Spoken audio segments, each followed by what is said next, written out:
Si te gustó este episodio de Escándalo Mexicano, hay más episodios ya disponibles en Amazon Music. Solo tienes que descargar la app. Es gratis.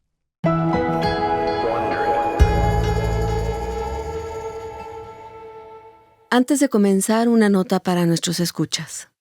Este episodio contiene descripciones de violencia sexual y adicción a las drogas que pueden resultar molestas para algunas personas.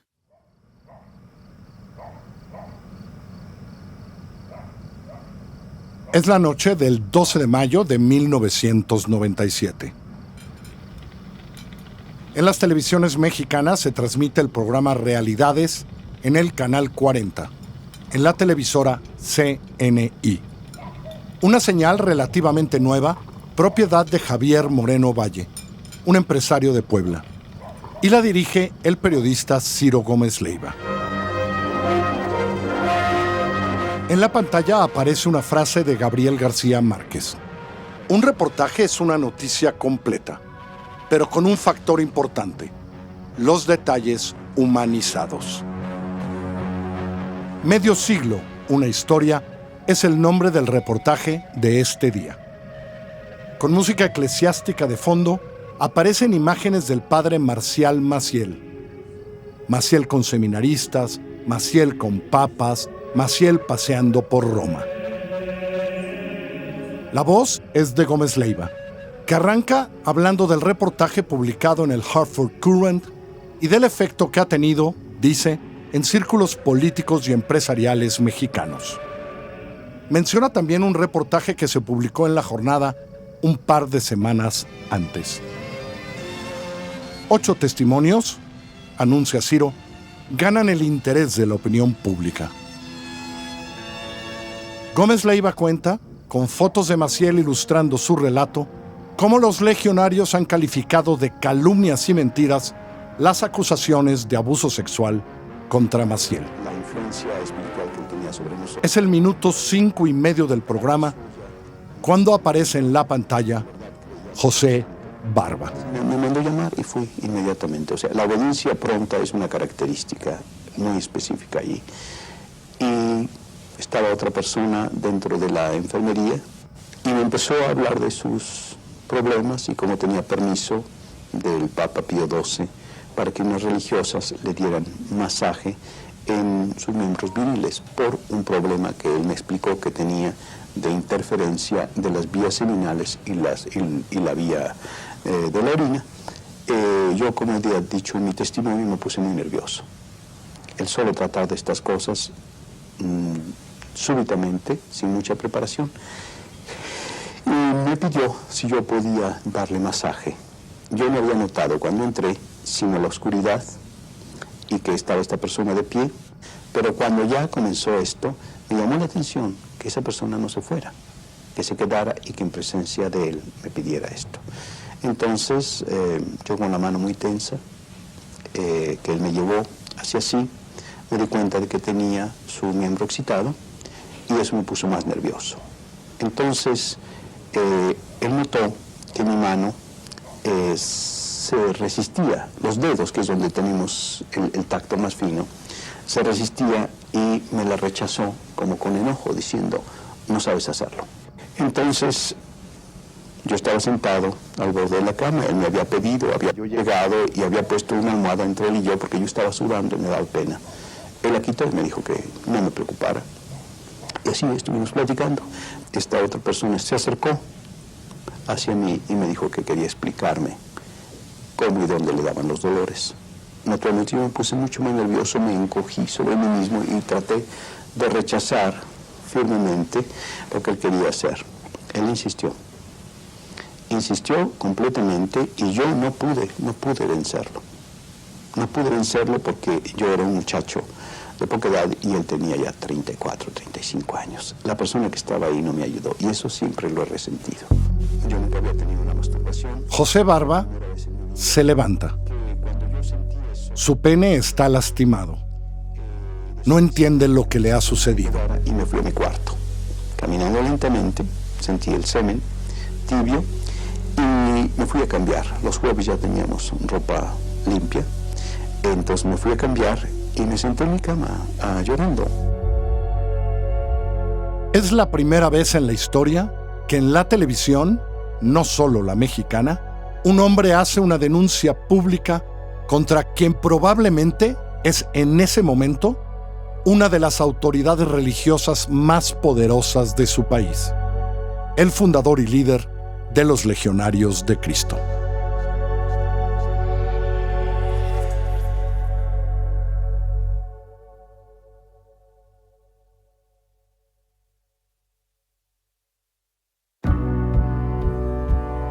Para Wondery, soy Carlos Puch y esto es Escándalo Mexicano. La revelación del Hartford Courant en Estados Unidos tiene solo 2 reacciones en México. En la jornada, donde el periodista Salvador Guerrero Chiprés hace una serie de reportajes en 4 partes, con entrevistas a los mismos denunciantes mencionados en el diario estadounidense. Y unos días después, el documental de realidades de CNI, Canal 40. Sacrificar la Legión para que la Iglesia continuara, yo la sacrificaría. Maciel y la Legión operan en Estados Unidos y en México para ocultar lo revelado y atacar a los denunciantes. A pesar del silencio, las 3 publicaciones de 1997 tienen voces creíbles, fuentes verificadas. Dentro de la Legión no hay deslinde de Maciel, sino encubrimiento. Los denunciantes mienten, se cansarán de insistir. Los acusan falsamente de ambiciosos o de frustrados. Si la Legión es por la Iglesia. Pero aquellos que después de décadas y del silencio de la Iglesia han decidido hacer público al criminal, no cejarán en su esfuerzo. No hay quien los detenga ante su reivindicación, aunque sufrirán calumnias, venganzas y difamaciones y tarden muchos años más en lograr justicia. La Iglesia es el sacramento de Cristo para continuar la redención de los hombres. Este es el 3er episodio: la censura y el encubrimiento.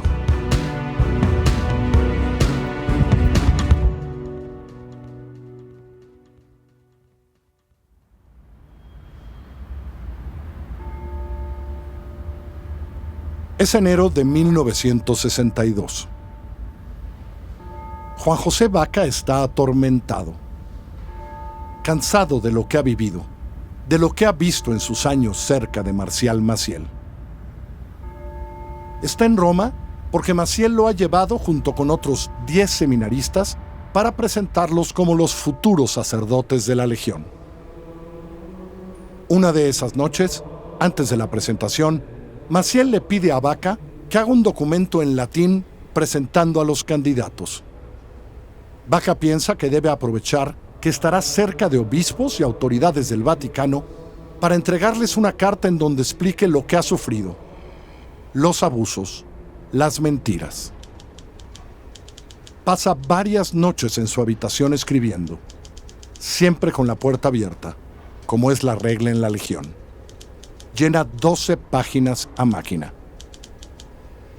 Cuenta todo lo que le había ocurrido en lo personal desde que tenía 13 años. El abuso de drogas de Maciel, cómo las conseguían, que habían huido a Tetuán porque la policía española andaba detrás de él por las recetas falsas. Cuando termina, se dice: después de la comida, voy por la carta y se la llevo a uno de los obispos. La guardaba en el cajón con su ropa interior, pero cuando va a abrir el cajón, no encuentra nada. Desconfía, se siente algo paranoico, vive entre espías. Entonces entiende que alguien lo espió y esperó a que terminara su escrito para robarlo. Unas horas después, Maciel lo manda a llamar. Vaca tiene 24 años y ya le ha informado a sus padres que está en Roma para ser ordenado ese mismo mes. He pensado que usted no está preparado para ordenarse, le dice Maciel. Se va usted a ir a Ontaneda, en España. Va a ayudar allá en la disciplina de los apostólicos y ya veremos después. La mañana siguiente, a las 5 de la mañana, lo llevan al tren que lo llevará a aquella comunidad de Cantabria, donde no viven más de 1,000 personas. Pasa ahí los siguientes 6 años, desterrado. Ahí es prefecto de disciplina, prefecto de estudios, reclutador vocacional.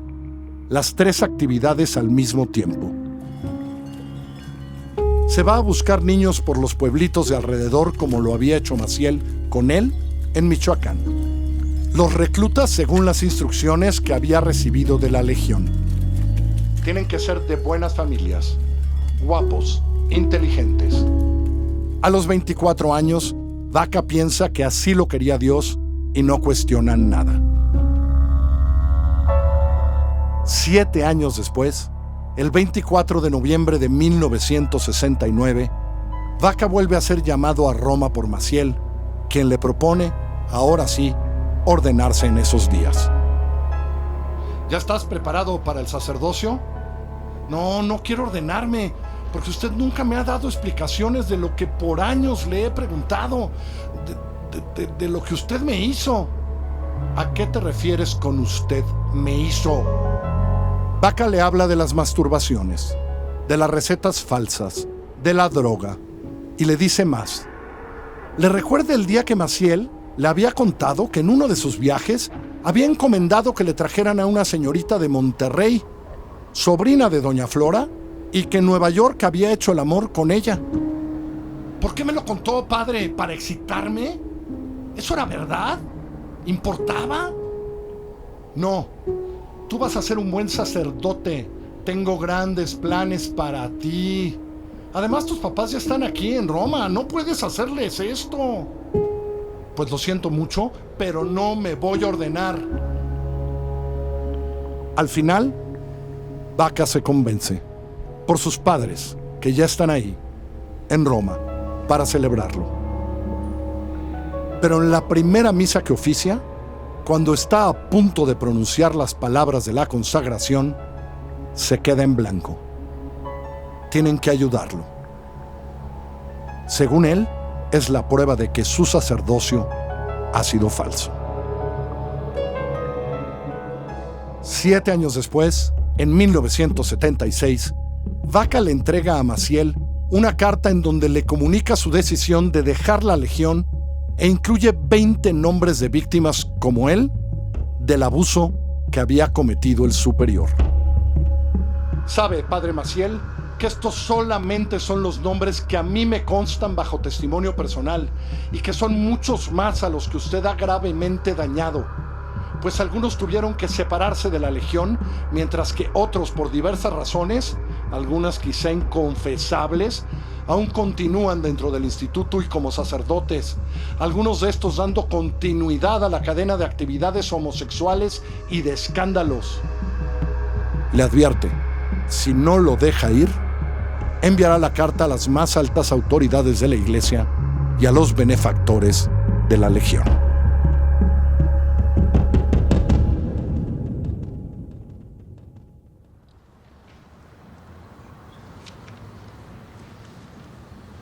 Es enero de 1997, en la casa de Juan José Vaca, quien después de muchos obstáculos lleva más de una década fuera de la Legión de Cristo.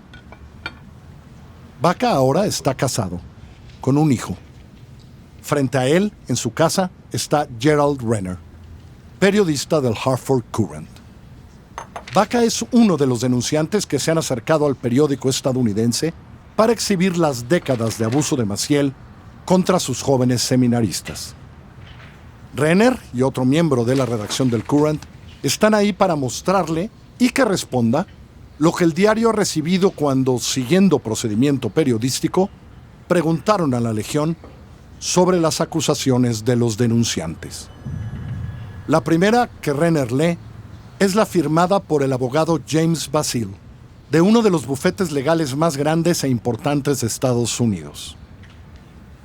El padre Maciel y los legionarios niegan completamente estas acusaciones, escribe Basil. Mi cliente desea proporcionar algo más que una negación general. Solicita todas las declaraciones de los hombres, cualquier documentación pertinente las acusaciones específicas que el periódico tenía la intención de publicar y un tiempo de respuesta de 1 semana. Negar eso, escribe Basile, sería evidencia de parcialidad y malicia y crea el riesgo de que se publiquen falsedades y declaraciones erróneas. La palabra malicia advierte de una posible demanda por difamación. Renner le muestra después a Baca otra de las cartas que había recibido como respuesta a su petición de entrevista con Maciel.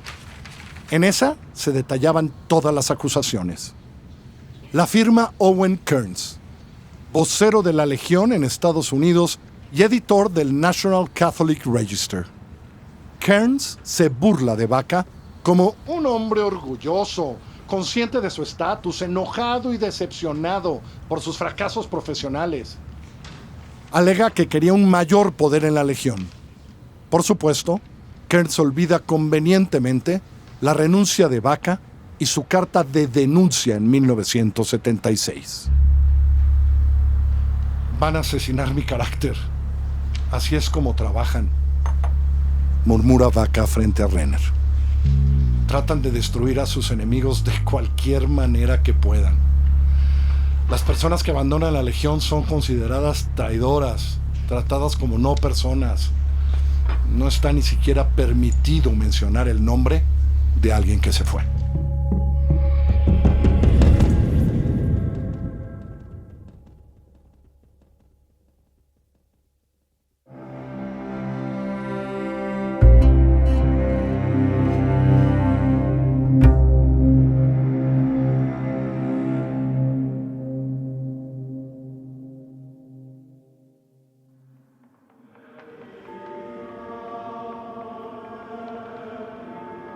En esos mismos primeros días de 1997, mientras The Hartford Courant todavía está investigando a la estructura de mando de la Legión de Cristo, los cómplices de Maciel preparan a sus fieles para el ataque.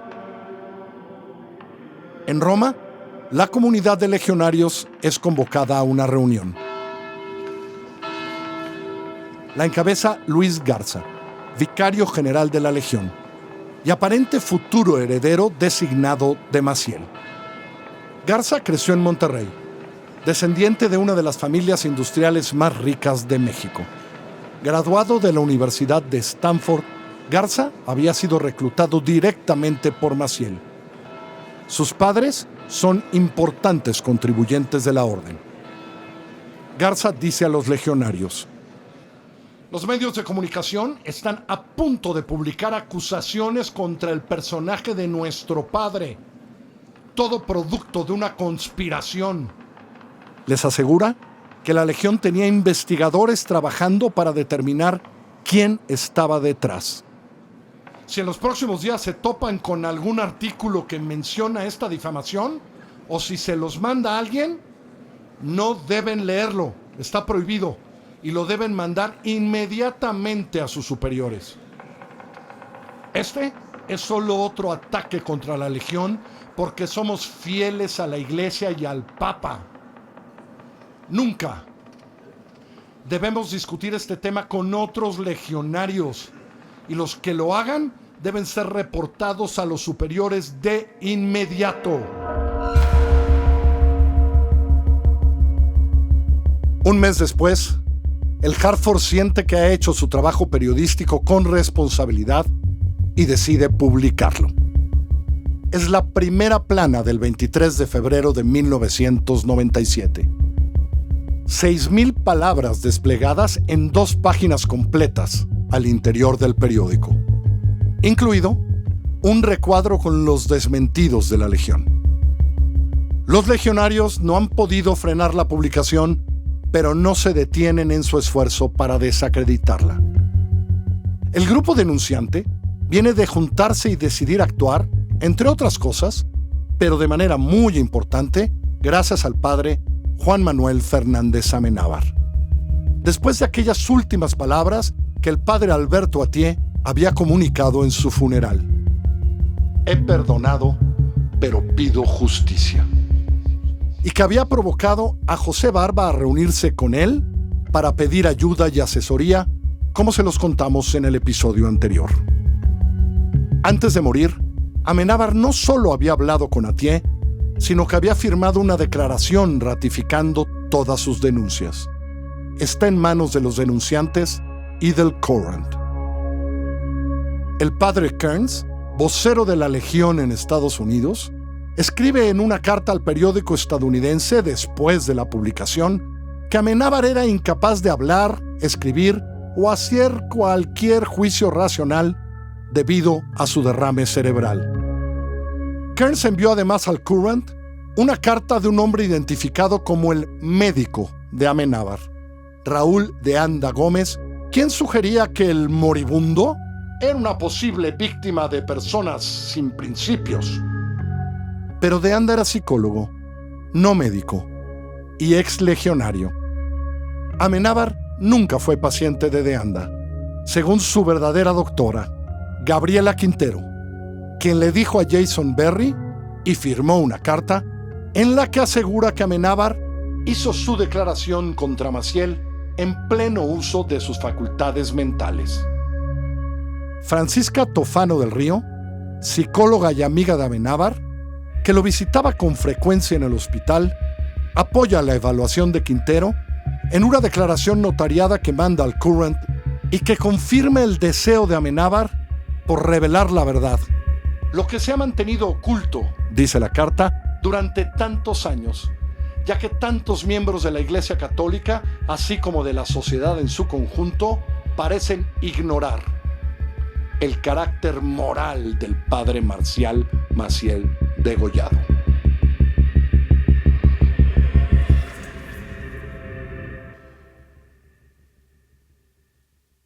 Es marzo de 1997.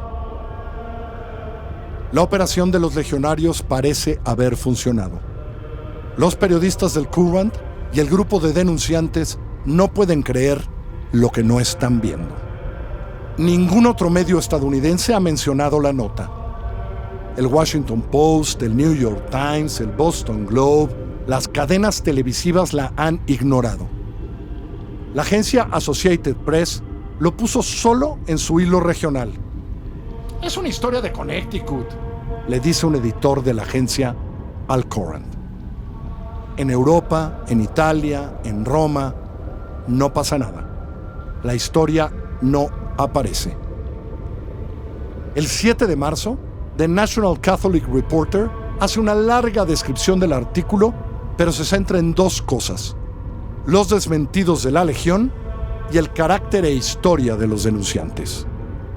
Contra el silencio de los medios, lo que siguen llegando al Courant son cartas defendiendo a Maciel, como la de William Donoghue, presidente de la Liga Católica por los Derechos Civiles y Religiosos en Nueva York. Pensar que un sacerdote le diría a otro sacerdote que el Papa le dio el visto bueno para tener relaciones sexuales con otro sacerdote, todo con el propósito de aliviar al pobre hombre de alguna enfermedad, es el tipo de tonterías que no convencerían al editor más inescrupuloso de un tabloide semanal. La declaración de Donoghue es una flagrante distorsión de lo que habían dicho los hombres en el reportaje. El reverendo Richard John Newhouse, editor de la revista First Things, envía una carta el 8 de marzo de 1997 en la que se queja de los cargos difamatorios que se han presentado contra el padre Maciel y reza porque el apostolado de Maciel sobreviva y florezca mucho después de que estos terribles ataques hace mucho tiempo hayan sido olvidados. Más tarde, el First Things publica un ensayo en el que ataca al Courant por inventar escándalos. Llama a Maciel un hombre que combina una fe sin complicaciones, una bondad amable, una autodisciplina militar y una determinación implacable de hacer lo que cree que Dios lo ha llamado a hacer. Una santidad viril de tenaz resolución que se ha refinado en los fuegos de la frecuente oposición y la incomprensión.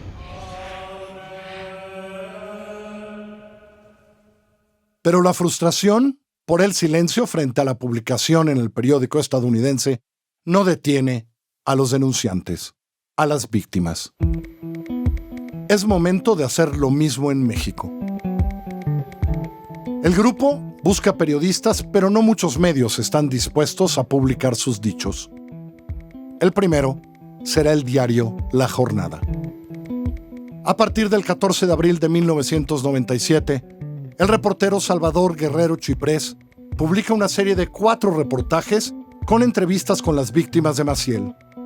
Las fechas de las primeras denuncias, las de hace décadas, frente al Vaticano, frente a las autoridades eclesiásticas mexicanas. La presencia e importancia en México de la Legión. Los múltiples reconocimientos que le ha hecho a Maciel el Papa Juan Pablo II. Rezad también vosotros por el Papa y por la Iglesia. Es un reportaje amplio, muy completo. El resto de la prensa mexicana no se da por enterada. Cuando Guerrero busca al responsable de comunicación social de la arquidiócesis, Héctor Fernández, sobre la posibilidad de una entrevista alusiva al tema con el arzobispo Norberto Rivera Carrera, uno de los líderes más visibles de la Iglesia en México, le contesta: no quiere. Si se trata de difamar a la Iglesia y a sus agentes, para eso no nos prestamos. A mí me gusta mucho cuando los jóvenes bailan. Fernández es egresado de la Universidad Anáhuac, centro fundado por el padre Maciel. Guerrero Chiprés sabe lo que está preparando CNI Canal 40. Antes que salga al aire el programa Realidades, aprovecha una conferencia del arzobispo Rivera Carrera sobre la necesidad de que los mexicanos voten ese año. Guerrero asiste. Cuando Norberto Rivera va de salida, Guerrero le pregunta: «Hey, señor arzobispo, hay acusaciones contra el padre Maciel. Se van a presentar también en la televisión. ¿Qué opinión tiene de ellas?».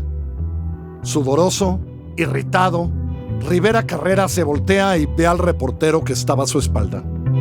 «Son totalmente falsas. Son invento. Tú nos debes platicar. ¿Cuánto te pagaron?». El vocero del arzobispado les dice a los periodistas: muchas gracias, con permiso. El arzobispo se tiene que ir».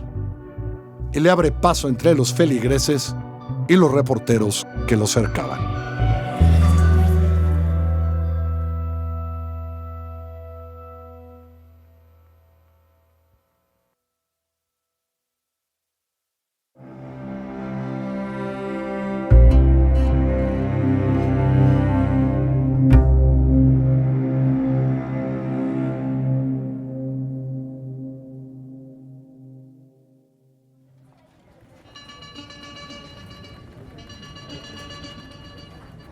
Es marzo de 1997.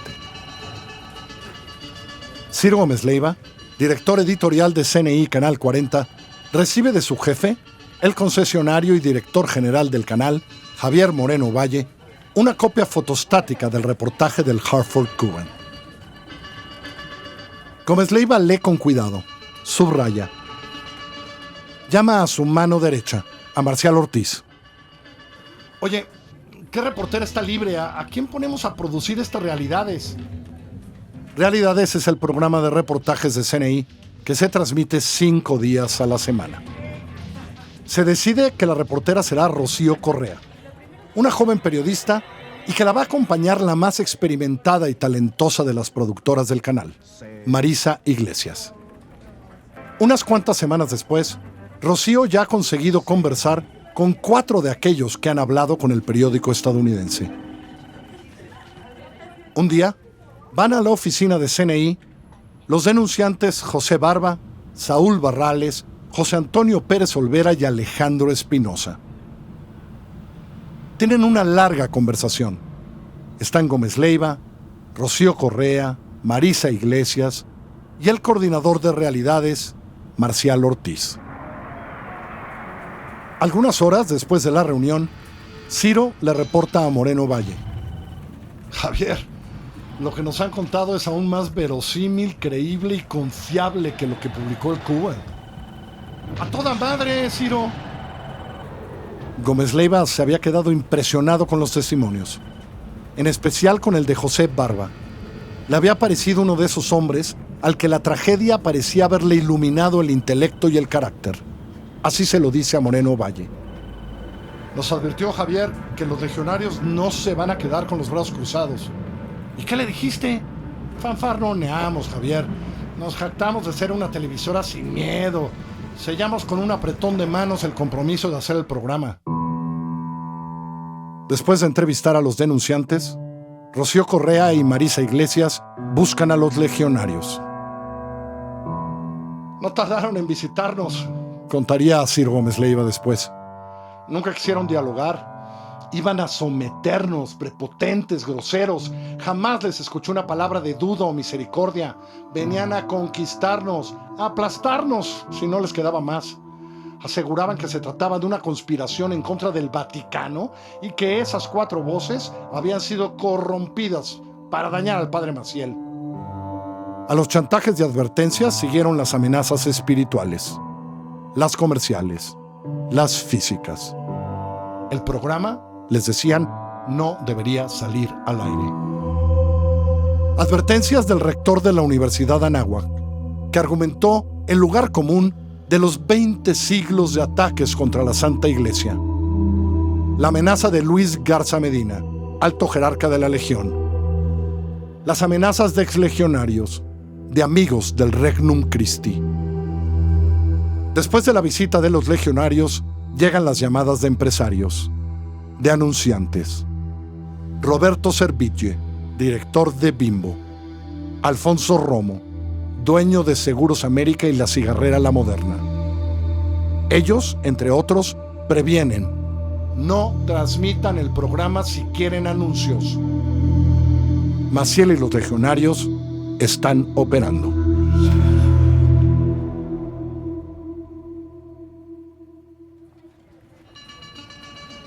Mientras se prepara el programa, una tarde, Javier Moreno Valle recibe una llamada de la Presidencia de la República. Está en la línea Líbano Sáenz, el secretario particular del presidente Ernesto Zedillo. Mi amigo, nunca te hemos pedido nada, de verdad, pero en esta ocasión te quiero pedir que no transmitan el programa que están preparando sobre el padre Maciel. No, amigo, me apena mucho, pero pues, me gustaría que platicáramos para que me expliques tus razones.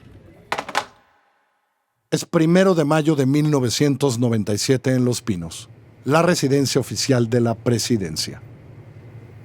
Líbano Sáenz acaba de regresar de algún acto del Día del Trabajo. Javier, amigo, te pido en verdad, no transmitas ese programa. No puedo, Líbano. ¿Cómo no vas a poder? Eres el dueño del canal. Mira, un momento, antes de que empezaran a grabar sus testimonios, estas 4 personas frente a la cámara, Ciro me pidió que platicara con ellos.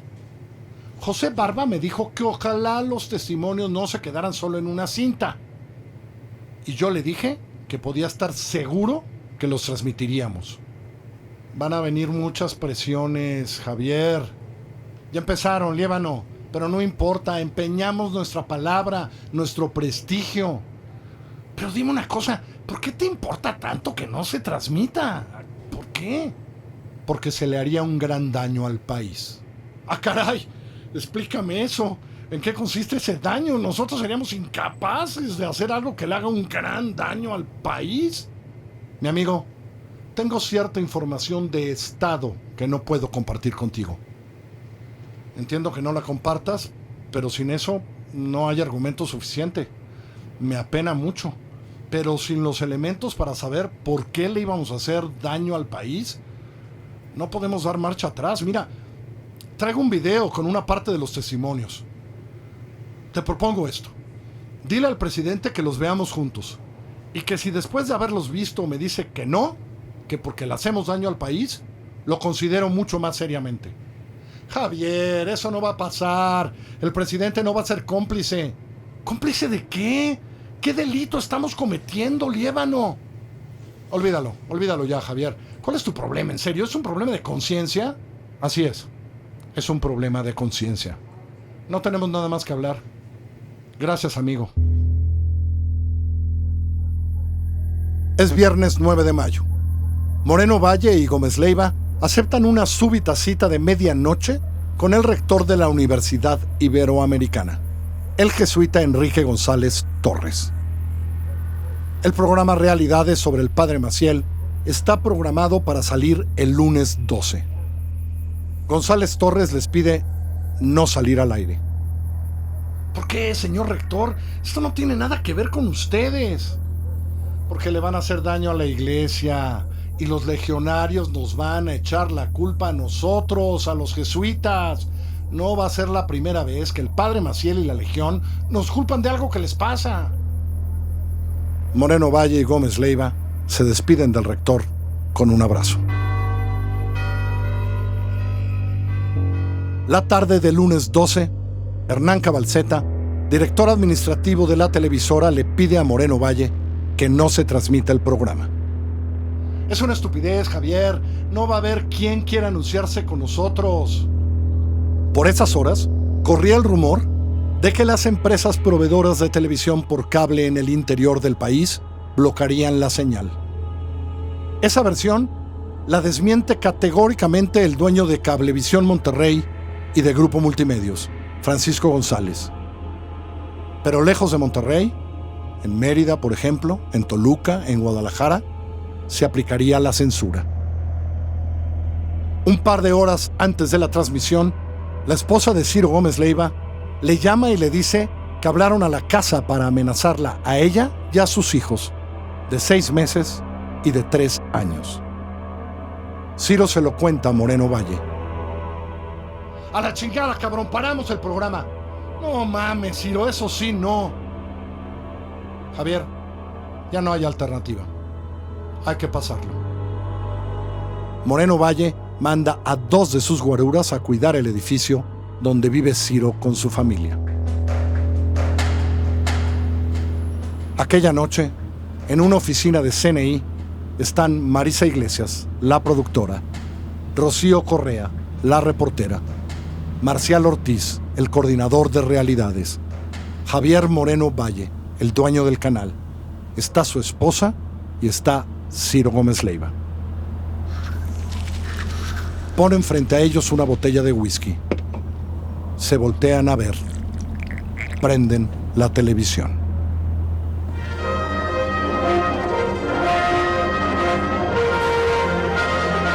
CNI presenta. 42 minutos después, respiran hondo. Saben que el día siguiente será complicado, aunque nunca imaginan lo que se viene. El programa termina con José Barba, cuyas últimas palabras parecen una petición, un ruego. Quiero afirmar categóricamente, como persona, y cada quien lo hará después, me imagino, que no hay nadie detrás de nosotros, ningún grupo de ninguna naturaleza, ni Amchurch, como mencionaron en un periodo, en Inside de Vaticano, en una carta, ni grupos de poder, ni políticos, ni económicos. Yo no siento resentimiento ni odio al Padre Maciel. No lo siento, porque era un hombre ambivalente. De manera que un psicólogo que explique estas cosas, cómo lo logró, lo difícil es que nosotros hayamos dado el paso. El milagro psicológico no es que nosotros hayamos hablado. El milagro psicológico sucederá el día que algún legionario que todavía está dentro, y hay muchos que de alguna manera han colaborado con el encubrimiento, consultando su conciencia, y solo su conciencia, se decida a decir la verdad.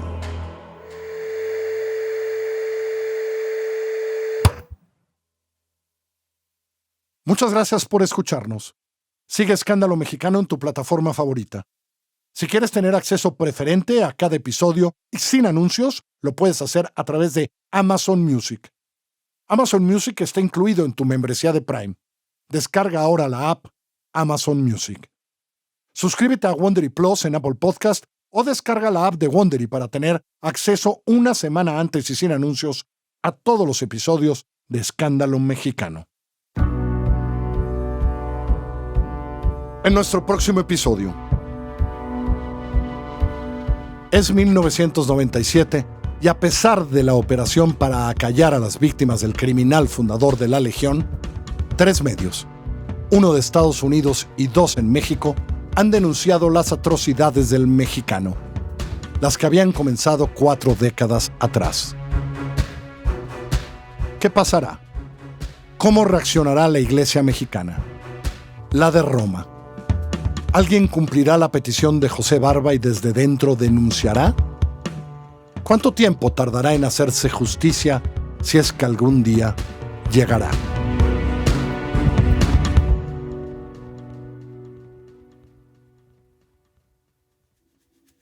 No podemos saber si las conversaciones que aquí le contamos sucedieron exactamente como están narradas en este episodio, pero todas están basadas en las fuentes que consultamos para la escritura de este guión.